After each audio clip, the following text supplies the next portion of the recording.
নমস্কার বন্ধুরা, মিতা রান্নাঘরে আজকে আমি টক করব। কিভাবে করব আপনারা দেখুন। এই যে আমি কুমড়ো কেটে নিয়েছি ছোট ছোট করে অল্প, আর এই যে রাঙালু নিয়েছি, রাঙালুটা আমি খোসা ছাড়িয়ে নিয়েছি, বড়ি নিয়েছি, আর এই যে তেঁতুল। বড়িটা প্রথমে ভেজে নেবো আমি অল্প তেল দিয়ে।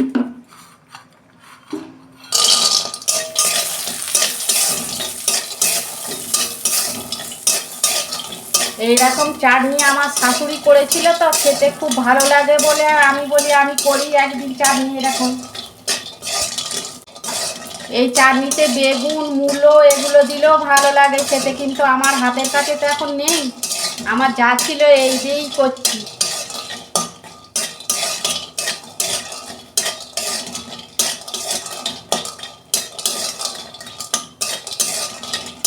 বড়িটা ভাজা হয়ে গেছে, আমি তুলে নিচ্ছি।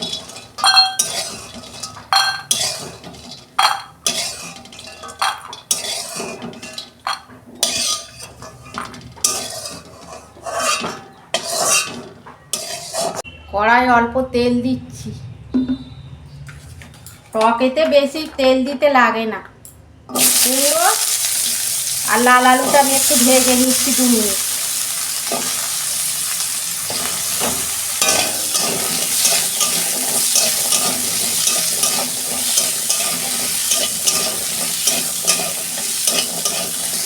দেখুন বন্ধুরা, এটা আমি ভেজে নিয়েছি, তুলে নিচ্ছি।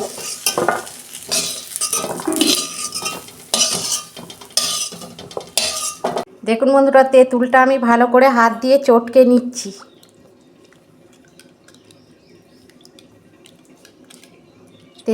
তেঁতুলের পালটা বার করে নিচ্ছি, আর ছিবড়েগুলো ফেলে দেবো।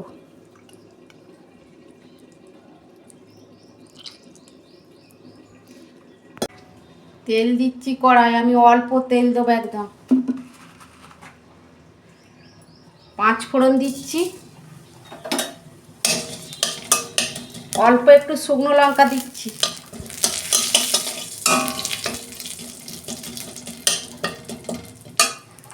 এই যে সবজিগুলো দিয়ে দিচ্ছি, কুমড়ো আর লাল আলু।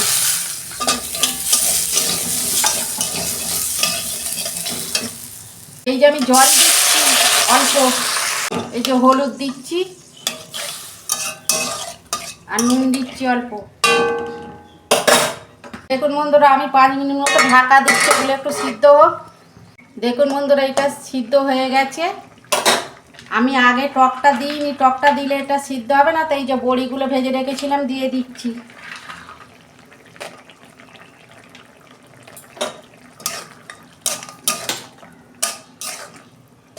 তেঁতুলের পালটা দিয়ে দিচ্ছি।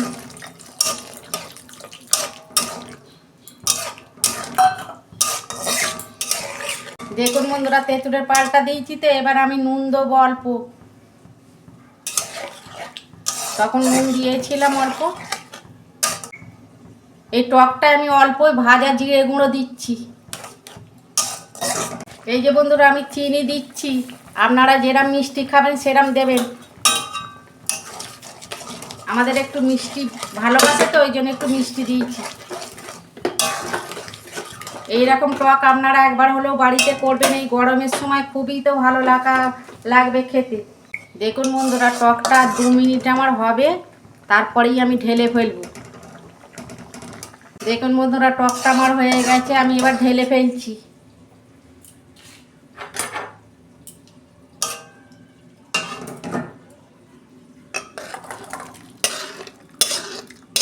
দেখুন বন্ধুরা, কত সুন্দর হয়েছে। আপনারা এরকম করবেন আর কমেন্টে লিখবেন। আমার রান্নাটা যদি ভালো লাগে আমার পাশে থাকবেন, লাইক কমেন্ট আর সাবস্ক্রাইব করবেন, আর প্রচুর প্রচুর শেয়ার করে দেবেন। আমি নিত্য নতুন রান্না আপনাদের পাশে তুলে ধরবো। সবাই ভালো থাকবেন, সুস্থ থাকবেন। দেখা হচ্ছে পরের ভিডিওয়ে। ধন্যবাদ।